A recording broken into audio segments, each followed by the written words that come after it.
திருச்சிற்றம்பலம். இன்னைக்கு நம்ம திருவிளையாடல் புராணத்தில் 39வதா மாமனாக வந்து வழக்குரைத்தல் பற்றி பார்க்கலாமா? மதுரையம்பதியில் வணிகர் குலத்தில் தோன்றிய தனபதி அப்படின்றவர் வாழ்ந்து வந்துட்டுருக்காங்க.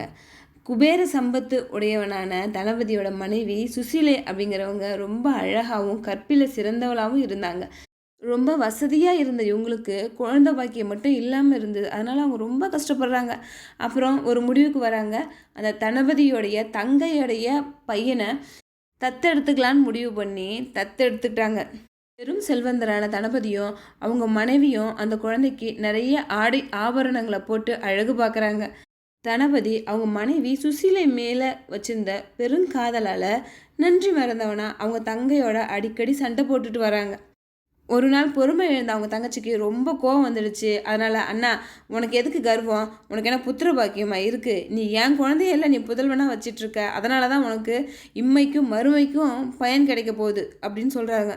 அதை கேட்ட ரொம்ப கஷ்டப்பட்ட தனபதி என்ன முடிவு எடுக்கிறாங்கன்னா, அடுத்த பிறவிலையாவது நமக்கு குழந்தை பேர் கிடைக்கணும், அதனால் இந்த பிறவிலே நம்ம போய் தவம் இருக்கணும் அப்படின்னு நினச்சிக்கிட்டு அவங்களுடைய செல்வத்தை எல்லாமே அவருடைய வளர்ப்பு பிள்ளையான தங்கச்சி பையனுக்கு எழுதி வச்சுட்டு வீட்டை விட்டு அவங்க மனைவியோட காட்டுக்கு வந்து தவம் இருக்கிறாங்க. இப்படி தவம் இருக்க போன அந்த தனபதி திரும்ப வரவே இல்லை. ரொம்ப நாள் ஆயிடுச்சு. அதனால் அவருடைய சொந்தக்காரங்க எல்லாமே வம்பு வழக்கு செஞ்சு வளர்ப்பு மகனிடம் இருந்த எல்லா சொத்தையும் பறிச்சுக்கிட்டாங்க. தனபதியின் தங்கையும் வளர்ப்பு மகனும் செல்வம் எல்லாத்தையும் இழந்து என்ன செய்யறதுனே தெரியாமல் ரொம்ப கஷ்டப்படுறாங்க. அவங்க நினைக்கிறாங்க, திக்கற்றவங்களுக்கு தெய்வமே துணை அப்படின்னு கோயிலுக்கு போய் சோமசுந்தர பெருமானை பணிந்து வணங்கி, உலக உயிர்கள் அனைத்திற்கும் அம்மையப்பராயான பெருமானே, எனது அவல நிலை நீங்கள் அறியாதது இல்லை. செல்வம் எல்லாத்தையும் பறி கொடுத்துட்டு உன் முன்னாடி நான் வந்து நிற்கிறேன். எனக்குன்னு யாருமே இல்லை, ஒரே ஒரு மகன்தான். அவனும் விவரமே அறியாத சின்ன பையனாக இருக்கான். எங்களை நீங்கள் தான் காப்பாற்றி அருள் செய்யணும்னு கீழே விழுந்து வணங்கி அழுகுறாங்க. இப்படி தரையில் விழுந்து அழுத அந்த தனபதியோட தங்கச்சி அப்படியே தூங்கிட்டாங்களா கொஞ்ச நேரம். அப்போ சிவபெருமான் ஒரு அந்தணர் மாதிரி உருகொண்டு அவங்க கனவில் தோன்றி, பெண்ணே, பொழுது விடிஞ்சதும் தயாதியர் எல்லாத்தையும் அரசர் மீது ஆணையிட்டு கூறி தர்ம சபைக்கு அழைச்சிட்டு வா, நான் அங்கே வரேன். அப்போ எல்லாத்துக்கும் முன்னாடியும் நான் வந்து இந்த பொய் வழக்கை தீர்த்து உனக்கு செல்வம் கிடைக்கிற மாதிரி நான் செய்கிறேன் அப்படின்னு சொல்லிட்டு மறைஞ்சிடுறாங்க. கனவு கலைஞ்சதும் தூக்கத்திலிருந்து எழுந்திருச்ச தனபதியோட தங்க கனவுல நடந்ததை நினச்சி அப்படியே வியந்து பார்க்குறாங்க. சிவபெருமானுடைய கருணையை போற்றி வணங்கிட்டு அவங்கள மகனை கூப்பிட்டுக்கிட்டு வீட்டுக்கு வந்துடுறாங்க. மறுநாள் பொழுது விடிஞ்சதுமே தனபதியோட தங்கச்சி கோயிலுக்கு போய் சொக்கநாதரை வணங்கிட்டு அவங்க தயாதியர்கள் இருப்பிடத்துக்கு போய் எல்லாரும் கேட்குமாறு, தர்மநெறி தவறிய பொய் வழக்கில் நீங்கள் வெற்றி பெற நான் விடவே மாட்டேன். இங்கே இருக்கிற அனைவரின் சாட்சியாக அரசன் மீது ஆணையிட்டு சொல்கிற தர்ம சபைக்கு வாங்க, பெரியோர்கள் ஆராய்ந்து தரும் தீர்ப்பை கேளுங்க, எங்களுடைய உரிமை பொருளை எங்ககிட்ட கொடுத்துட்டு போங்க அப்படின்னு சொல்கிறாங்க. பலம் மிகுந்த தயாதியர் தனபதியோட தங்கச்சி சொல்கிறத கேட்டு அவளை பிடிச்சி அடித்து உதச்சி வைக்கிறாங்க. உடனே தனபதியோட தங்கச்சி அவங்க மகனை கூப்பிட்டுக்கிட்டு அழுதுகிட்டே தர்ம சபைக்கு போய் அந்த வழக்கினை முறையிடுறாங்க. என்ன வழக்குன்னு தெரிஞ்சுக்கிட்ட தர்ம சபையில் இருக்கிற சான்றோர்கள்லாம் நான் கொஞ்சம் பேர்த்த அனுப்பி அந்த தயாதியரை அழைச்சிட்டு வருமாறு ஆணையிடுறாங்க. அந்த ஆணைப்படி தனபதியினுடைய தங்கையுடன் சென்ற ஏவலர்கள் தயாதியரை பிடித்து தர்ம சபைக்கு இழுத்துட்டு வந்துட்டாங்க. வானப்பிரஸ்தம் சென்ற தனபதியோட உருகொண்ட சிவபெருமான் தர்ம சபைக்கு வந்தாங்க. அவருடைய கண்களில் கோபக்கனல் வீசுச்சு. அப்புறம் அவருடைய வளர்ப்பு மகனை பார்த்த உடனே அப்படியே முகம் அப்படியே மலர்ந்த முகமாக ஆயிடுச்சு. அப்போ அவர் கேட்குறாரு, மதுரையம்பதிக்கு மன்னர் என ஒருத்தர் கூட இல்லையா?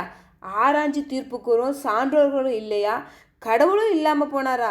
அதனால தான் தர்மமும் நியாயமும் ஒழிஞ்சே போச்சா அப்படின்னு தனபதி உருவெடுத்து வந்த சொக்கநாத பெருமான் தர்ம சபையில் கேட்குறாரு. வானப்பிரஸ்தம் போன தனபதி இனி திரும்ப வரமாட்டாங்கன்னு நினச்சிட்டு இருந்த தயாதியார் அவரே திரும்பி தர்ம சபையில் மீண்டு வந்து நிற்பதை பார்த்து ரொம்ப வியப்பாக பார்க்குறாங்க. இந்த வழக்கில் நமக்கு வெற்றி கிடைக்காது அப்படின்னு நினச்சிக்கிட்டு அவங்க செஞ்ச தகாத செயலுக்காக அப்படியே வெட்கி தலை குனிஞ்சு நிற்கிறாங்க. தாய் மாமனாக வந்த என் பெருமான் மருமகனையும் தங்கையையும் அணைச்சிக்கிட்டு, ஐயோ, நீங்கள் 2 பேரும் இப்படி பரமையாழி ஆகிட்டீங்களே அப்படின்னு கூறி ரொம்ப வருத்தப்படுறாரு. தாயும் மகனும் தனபதி உருவில் இருந்த சிவபெருமான் பாதத்தில் விழுந்து கண்ணீர் விட்டு அழுகுறாங்க. தளபதி உருவில் வந்த சிவபெருமான் மருமகனை அன்போடு கட்டி தழுவி அவன் முன்னாடி அணிந்திருந்த ஒவ்வொரு நகையோட பெயரையும் சொல்லி எல்லாரோட மனமும் இறங்குமாறு வாய் விட்டு அப்படி கதறி அழுகுறாரு. அப்புறம் மதுரையில் சொக்கநாத பெருமான் இருக்கும் திசையை பார்த்து வணங்கி, மாணிக்கம் விற்றருளிய எம் குல தலைவனே, இந்த வழக்கினை தீர்த்தருளி என்னுடைய பொருளையும் மீட்டருள்வாய் அப்படின்னு முறையிடுறார். அப்புறம் அவருக்கு முன்னாடி நின்றுட்டு இருந்த தயாரியாரை கோபமாக பார்க்குறாங்க. அப்புறம் சபையோரை பார்த்து, நியாய சபையோரே சரியான நீதி வழங்குங்க அப்படின்னு கேட்குறாங்க. 2 பேர்த்தோட வழக்கு வாதங்களை எல்லாம் கேட்டு ஆராய்ந்து சீர்தூக்கி பார்த்த நீதிநூல் வல்ல தர்ம சபையோர் தயாதியரின் வழக்கு பொய்யானது அப்படின்னு தீர்ப்பு கொடுக்குறாங்க. தீர்ப்பை கேட்ட தயாதியர்கள் வேறு வழியில் அவங்களோட வழக்கை திரித்து கூற நினைக்கிறாங்க. தர்ம சபையோரே, இந்த சபை முன் வழக்காட வந்தவர் வணிகர் தளபதி அல்ல அப்படின்னு எதிர்வாதம் செய்கிறாங்க. இதை கேட்டதுமே தளபதி உருவில் இருந்த சிவபெருமான் அவருடைய கையை தட்டி சிரிச்சுக்கிட்டு தயாதியருடைய ஒவ்வொருடைய பேர், குடிப்பெயர், அப்புறம் பட்டம், காணி, தாய் தந்தை, உடன் பிறந்தோர், உற்றார் உறவினர் எல்லாத்தோடைய குண வேறுபாடுகள், செய்கிற தொழில் எல்லாத்தையும் தப்பு இல்லாமல் முறைப்படி சொல்லி முடித்தார். பெருமான் சொன்னதை கேட்ட தர்ம சபையோர் இவர் தளபதி செட்டியாரே அப்படின்னு முடிவாக சொல்கிறாங்க. கடைசியாக அந்த தயாதியர் என்ன நினைக்கிறாங்கன்னா, நாம் இது மாதிரி பொய்யான வழக்கு தொடுத்துருக்குறோம் அப்படின்னு தெரிஞ்ச மன்னன் நம்மளை எப்படியாவது தண்டிப்பாங்க அப்படின்னு நினச்சிக்கிட்டு பயந்து எங்கெங்கேயோ ஓடி போய் ஒளிஞ்சிக்கிட்டாங்க.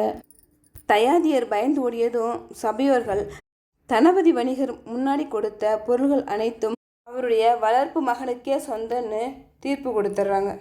அதற்கான சாசனத்தையும் தளபதி உருவில் இருந்த சிவபெருமான்கிட்ட கொடுத்தாங்க. அப்போ தளபதி உருவில் இருந்த சிவபெருமான் சபையில் இருக்கிறவங்க பார்க்கும்போதே மறைஞ்சு போயிட்டார். இந்த வழக்கை பற்றி கேள்விப்பட்ட பாண்டிய மன்னன் வணிக தளபதியாக சபை முன் தோன்றி வழக்குரைத்தவர் சோமசுந்தர பெருமானே அப்படின்னு உணர்ந்து வியந்து பார்க்குறாங்க.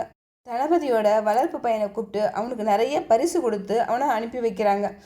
இறைவன் குடிகொண்டுள்ள திருக்கோவிலை பொன்னால் புதுப்பிச்சாங்க. அப்புறம் சில காலம் போனவுடனே அவங்களுடைய புதல்வனான வரகுணனுக்கு அரச பொறுப்பை கொடுத்துட்டு பாண்டியன் சிவலோக பதவியை அடைஞ்சிட்டார். திருச்சிற்றம்பலம். வீடியோ உங்களுக்கு பிடிச்சிருந்தா முதல்ல ஒரு லைக் போடுங்க, அப்புறம் ஷேர் பண்ணுங்கள். மறக்காமல் இந்த சேனலையும் சப்ஸ்கிரைப் பண்ணுங்கள். இந்த வீடியோ பார்த்ததுக்கு ரொம்ப நன்றி.